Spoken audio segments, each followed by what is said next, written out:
کہانی نمبر 18۔ خلیفہ بڑے تذک و احتشام سے شکار پہ روانہ ہوا۔ امیر وزیر ہمراہ تھے، غلام تیر کمان اٹھائے ساتھ ساتھ چل رہے تھے۔ بہلول بھی موجود تھا۔ اچانک ایک ہرن نظر آیا۔ خلیفہ نے فوراً کمان اٹھائی اور ہرن کا نشانہ تیر کھینچ چھوڑا، لیکن نشانہ خطا گیا۔ ہرن چوکڑیاں بھرتا نگاہوں سے اوجھل ہو گیا۔ بہت خوب، بہت خوب، سبحان اللہ، بہلول نے بے ساختہ داد دی۔ خلیفہ کو ناگوار گزرا، غصے سے بولا، بہلول تو میرا مذاق اڑا رہا ہے؟ نہیں عالی جاں، یہ ناچیز تو ایسی جسارت کرنے کا تصور بھی نہیں کر سکتا۔ بہلول نے عاجزی سے کہا، تو پھر یہ داد کس کو دے رہے تھے؟ خلیفہ نے درشتگی سے پوچھا۔ جہاں پناہ، میں نے ہرن کو داد دے دی کہ وہ آپ کے تیر سے کتنی خوبصورتی سے بچا ہے۔ کہانی نمبر 19۔ بہلول اکثر قبرستان میں بیٹھا رہتا تھا۔ ایک روز خلیفہ کو اسی طرف گزر ہوا۔ بہلول پر نگاہ پڑی تو سواری ٹھہرائی اور بولا، بہلول یہاں کیا کر رہے ہو؟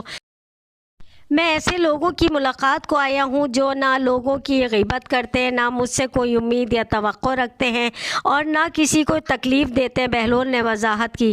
خلیفہ نے گہرا سانس لیا۔ بہلول، کیا تم مجھے پورے صراط سے گزرنے اور اس دنیا میں سوال و جواب کی کچھ خبر دے سکتے ہو؟ یقیناً، لیکن اس کے لیے تھوڑا اہتمام کرنا ہوگا۔ کیا عالی جاں اس کا انتظام کر دیں گے؟ بہلول نے کہا، ہاں ہاں، تم بتاؤ، میں ابھی حکم دیتا ہوں۔ خلیفہ نے جواب دیا۔ پھر عالی جاں اپنے غلاموں کو حکم دیں کہ وہ یہاں آگ جلائیں، پھر اس پہ بڑا توا رکھیں، اس توے کو گرم ہو کر سرخ ہو جانے دیں۔ بہلول نے بتایا۔ بہلول کی فرمائش پوری کی جائے۔ خلیفہ نے فرمان شاہی جاری کیا۔ ملازمین نے فوراً آگ جلائی، توا لایا گیا اور گرم ہونے کے لیے آگ پر رکھ دیا گیا۔ لوگوں کی نظریں اسی جانب تھیں، حیرت سے سوچ رہے تھے اس سے بہلول کا کیا مقصد ہے۔ یہاں تک کہ توا خوب گرم ہو گیا۔ بہلول نے کہا، عالی جاں، پہلے میں اس توے پہ ننگے پاؤں کھڑا ہوں گا اور اپنا تعارف کراؤں گا، یعنی میرا نام کیا ہے، میرا لباس کیا ہے، میری خوراک کیا ہے۔ اس کے بعد اسی طرح آپ بھی توے پہ کھڑے ہو کے اپنا تعارف کرائیں گے۔ خلیفہ کچھ تامل تو ہوا، لیکن اس نے منظور کر لیا اور بہلول سے بولا، چلو تو پھر پہل کرو۔ بہلول تیزی سے توے پہ کھڑا ہوا اور جلدی سے بولا، بہلول، قورمہ، جو کی روٹی اور سرکہ۔ یہ 3 لفظ کہہ کے وہ جھٹ سے توے سے نیچے اتر آیا۔ انہی چند لمحوں میں اس کے پیر جلنے سے محفوظ رہے۔ اب خلیفہ کی باری تھی۔ وہ توے پہ چڑھا اور شاہی القابات کے ساتھ ابھی اپنا نام بھی نہیں بتایا تھا کہ اس کے پیر جلنے لگے۔ وہ گرتا پڑتا توے سے نیچے اتر آیا اور بولا، بہلول، تم نے مجھے کس عذاب میں ڈال دیا تھا؟ بہلول مسکرایا، آپ ہی نے تو فرمائش کی تھی کہ آپ کو قیامت کے سوال و جواب کے بارے میں بتایا جائے، تو آپ نے دیکھا کہ گرم توے پہ قدم رکھنا کتنا مشکل ہے۔ اسی طرح جو لوگ خدا پرست ہیں، دنیا کے جاہ و چشم سے دور ہیں، لالچ و طمع نہیں رکھتے، تو وہ پل صراط پر آسانی کے ساتھ، آرام کے ساتھ گزر جائیں گے، اور جو دنیاوی شان و شوکت میں ڈوبے ہوئے ہیں، انہیں اسی طرح عذاب سے گزرنا ہوگا جس طرح ابھی آپ کو محسوس ہوا۔ کہانی نمبر 20۔ خلیفہ کے وزیر نے بغداد میں ایک مسجد کی بنیاد ڈالی اور وہ اپنے خرچ پہ اسے بنواتا رہا۔ جب تعمیر مکمل ہو گئی تو مسجد کے دروازے پہ کتبہ لگانے کی باری آئی تو وزیر نے اس موقع پر آیا اور اس نے پوچھا، اس کتبے پہ کون سی عبارت لکھوائی جائے؟ ظاہر ہے اس پر تو میرا ہی نام لکھا جائے گا۔ وزیر نے بڑے فخر سے کہا۔ بہلول قریب ہی کھڑا تھا، وہیں سے پکار کر بولا، حضرت وزیر، کیا آپ اس دیوانے کو یہ بتانے کی زحمت فرمائیں گے کہ آپ نے مسجد کس کے لیے بنوائی ہے؟ یہ خدا کا گھر ہے، اسے میں نے اللہ کی خاطر بنایا ہے، وزیر نے جواب دیا۔ بہلول مسکرایا، آپ کا فرمان بجا ہے، یہ آپ نے اللہ کے لیے بنوائی ہے، تو پھر اس پر اپنا نام کیوں لکھوا رہے ہیں؟ وزیر نے غصے سے اس کی طرف دیکھا۔ کیوں میں اپنا نام کتبے پہ کیوں نہ لکھواؤں؟ آخر لوگوں کو بھی تو معلوم ہونا چاہیے کہ اس مسجد کے بنانے والا کون ہے۔ تو پھر میرا نام لکھوا دو کہ اس مسجد کا بانی بہلول ہے۔ بہلول نے ہنس کر کہا، عجیب دیوانے ہو تم، بھلا تمہارا نام لکھوانے کا کیا تک ہے؟ اس نے ناگواری سے کہا، چلو نہ صحیح میرا نام نہ لکھواؤ، اپنا نام ہی لکھوا لو تاکہ تمہاری شہرت اور نیک نامی ہو، لیکن پھر ثواب کا خیال اپنے دل میں نہ لانا۔ بہلول یہ کہتا ہوا آگے بڑھا۔ وزیر کا سر جھک گیا، وہ ندامت سے بولا بلاؤ بہلول کو اور جو وہ کچھ کہتا ہے کتبے پہ وہی لکھوا دو۔ لوگ بہلول کے پیچھے دوڑے، اس سے پوچھنے لگے کہ کتبے پہ کیا لکھا جائے، تو وہ بولا قرآن پاک کی آیت سے بہتر کچھ نہیں جو اس کتبے پہ کندہ کیا جائے۔ وزیر نے بھی اس کی تائید کی اور مسجد کے کتبے پہ آیت قرآنی لکھوائی گئی۔ کہانی نمبر 21۔ بہلول کے شہر کے ایک شہری کو اونٹ کو کھجلی کی بیماری لاحق ہو گئی۔ لوگوں نے مشورہ دیا کہ اس پر ارنڈی کے تیل کی مالش کرے۔ وہ شخص اونٹ پر سوار ہو کر شہر کی جانب روانہ ہو گیا تاکہ ارنڈی کا تیل خرید لائے۔ راہ میں بہلول کو دیکھا تو اس نے اپنا اونٹ ٹھہرا لیا، نیچے اترا اور سلام کر کے بولا میں عجیب مصیبت میں گرفتار ہو گیا ہوں، میرے اونٹ کو خارش ہو گئی ہے، لوگوں نے ارنڈی کے تیل کی مالش کرنے کو مشورہ دیا ہے، میں ارنڈی کا تیل لینے جا رہا ہوں، تمہیں دیکھا تو مجھے خیال آیا کہ تمہاری دعا میں تو بڑا اثر ہے، اگر تم میرے اونٹ پر دم کر دو تو سے شفا ہو جائے۔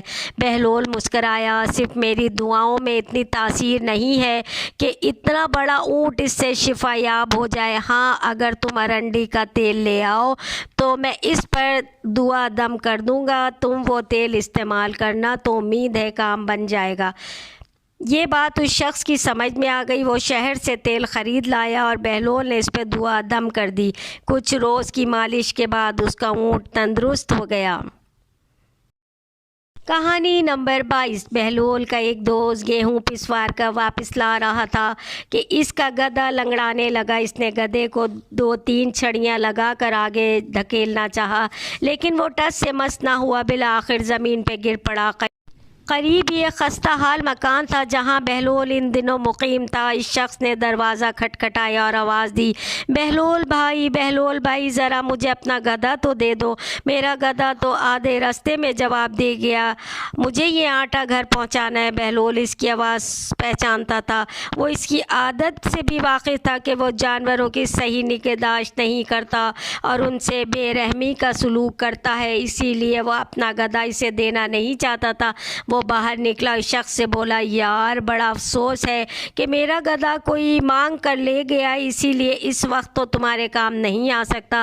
ابھی بہلول کے الفاظ اس کے منہ ہی میں تھے کہ گھر کے اندر سے گدھے کی ڈھینچو ڈھینچو کی آوازیں آنے لگیں اور وہ شخص ہوشیار ہوا اور شکوے کے انداز میں بولا، اچھا بہلول بھائی تم بھی اچھے دوست ہو، تمہارا گدھا تو گھر میں موجود ہے اور تم کہتے ہو کہ اسے کوئی مانگ لے گیا ہے، تم بھی اچھے دوست ہو۔ بہلول نے اسی کے لہجے میں کہا، میرا تمہارا 50 سال کا ساتھ ہے اور تم میری بات پر یقین نہیں کرے اور گدھے کی بات ماننے پر تیار ہو۔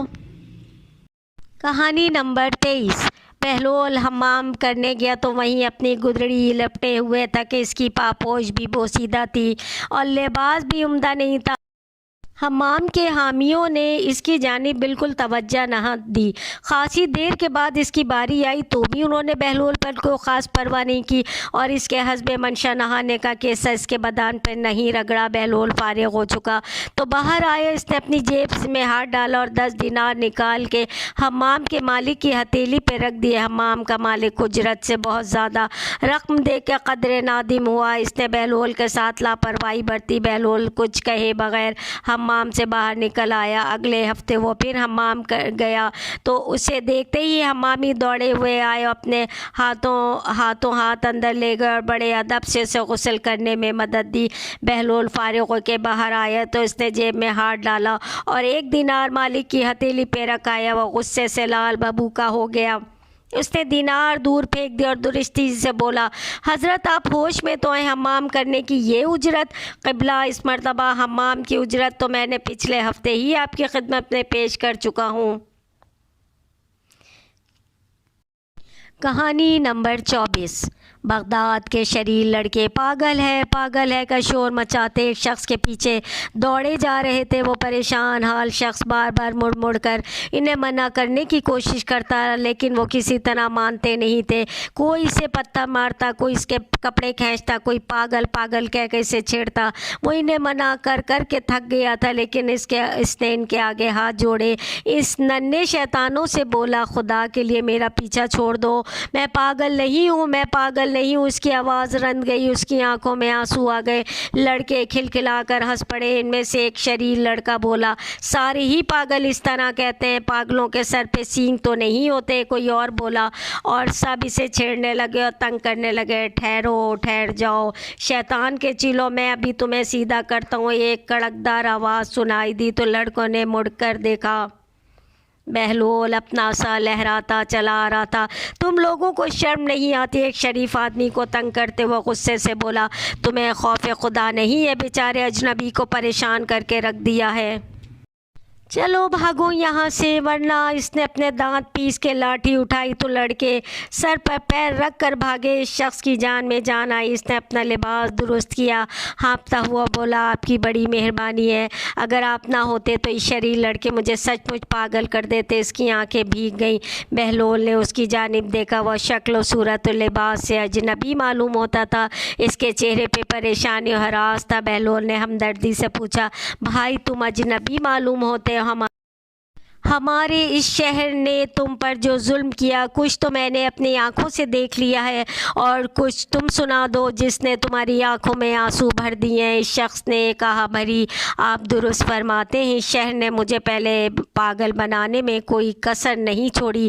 میں چند روز پہلے یہاں وارد ہوا تھا، میرے پاس کچھ جواہرات اور سونے کے سکے تھے، وہی میری پونجی اور وہی زاد راہ تھا۔ میں نے اس خوف سے کہ کہیں اجنبی شہر میں لٹ نہ جاؤں وہ جواہرات ایک شخص کے پاس امانت رکھوا دیے، مگر افسوس آج جب میں اس سے اپنی امانت کا مطالبہ کیا تو مکر گیا اور اس نے مجھے برا بھلا کہا اور شریر لڑکوں کو یہ کہہ کے میرے پیچھے لگا دیا کہ میں پاگل ہوں۔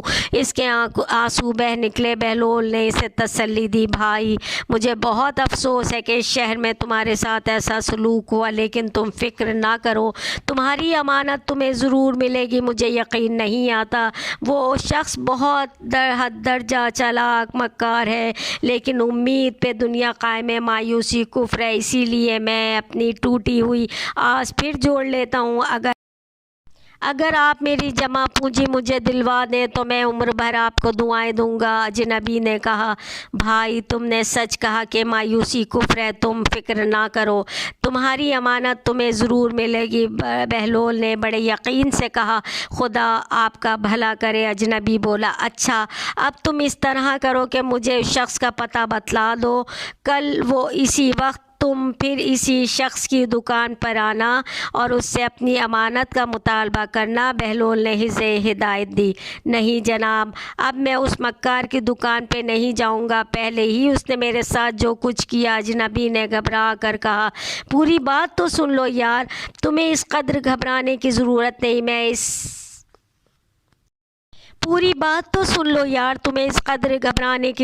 نہیں، میں اس کی دکان پر پہلے سے موجود ہوں گا، یہ میرا ذمہ ہے کہ وہ تمہیں کچھ نہیں کہے گا۔ بہلول نے زور سے کہا۔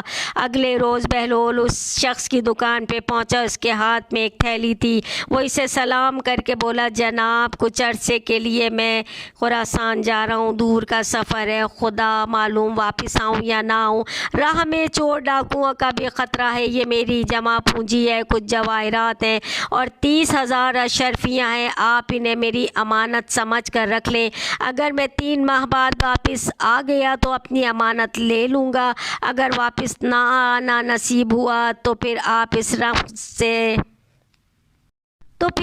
رقم سے کوئی مسجد بنوا دیں۔ بہلول نے نہایت سنجیدگی سے کہا۔ اس شخص نے تھیلی ہاتھ میں لی، اس کا بوجھ محسوس کر کے وہ دل ہی دل میں خوش ہوا اور بولا، جناب آپ کا کہا سر آنکھوں پر، آپ بدشگونی کی باتیں نہ کریں، انشاءاللہ آپ ضرور واپس آئیں گے اور اپنی امانت اسی طرح محفوظ پائیں گے۔ میں آپ کا بہت متشکر ہوں، آپ نے میری پریشانی دور کر دی۔ بہلول نے تھیلی اس کے حوالے کر دی۔ اسی وقت وہ اجنبی شخص دکان میں پہنچ گیا اور بڑی لجاجت سے بولا، جناب، میں نے جو امانت آپ کے پاس رکھوائی تھی برائے کرم اسے عنایت فرما دیجیے۔ وہ شخص سوچنے لگا اسے کیا جواب دے، اگر وہ انکار کرتا ہے تو بہلول مشکوک ہو سکتا ہے، کیا خبر وہ اپنی امانت واپس لے لے اور کسی دوسرے کے پاس رکھوا دے۔ بہلول کی تھیلی اس کی تھیلی سے زیادہ وزنی ہے۔ بہلول خلیفہ کا رشتہ دار بھی ہے اور اس کو اکثر و بیشتر خلیفہ سے نذرانے ملتے رہتے ہیں، یقیناً اس کے جواہرات زیادہ قیمتی ہوں گے۔ یہ سوچ کر اس نے اپنے ملازم سے کہا، وہ اجنبی کی تھیلی لا کر اسے دے دے۔ شخص نے تھیلی لی اور دعائیں دیتا ہوا چلا آیا۔ بہلول بھی دکاندار کو خدا حافظ کہہ کے رخصت ہو گیا۔ وہ شخص دکاندار نے بے قراری سے تھیلی کھولی جو بہلول نے دی تھی تاکہ اس کی مالیت کا اندازہ کر سکے۔ یہ دیکھ کر اس کی آنکھیں کھلی کے کھلی رہ گئیں۔ تھیلی میں لوہے اور کانچ کے ٹکڑے بھرے ہوئے تھے۔ میرے پیارے ناظرین، میرے پیارے سبسکرائبر، آپ نے بہلول کی کہانی سنی۔ اب انشاءاللہ اگلی کہانی بہلول دانا، عقلمندی کا خزانہ، اہل بیت کا دیوانہ، بہلول دانا، قسط نمبر 7 میں ملاقات کیجیے گا۔ اس وقت تک اپنے جڑے لوگوں کا، اپنے ماں باپ کا، اپنے بیوی بچوں کا اور اپنے بہن بھائیوں کا، اپنے دوست احباب کا بھی خیال رکھیے۔ خوش رہیے، آباد رہیے۔ پھر انشاءاللہ ملاقات کرتے ہیں۔ اگر آپ کو یہ ویڈیو پسند آئی ہے تو اس کو زیادہ سے زیادہ لائک کیجئے، شیئر کیجئے اور چینل فاطمہ کے کچن بلاگ مکبینگ کو سبسکرائب کیجئے تاکہ اس طرح آپ کو اچھی اور بہترین ویڈیوز ملتی رہیں۔ شکریہ۔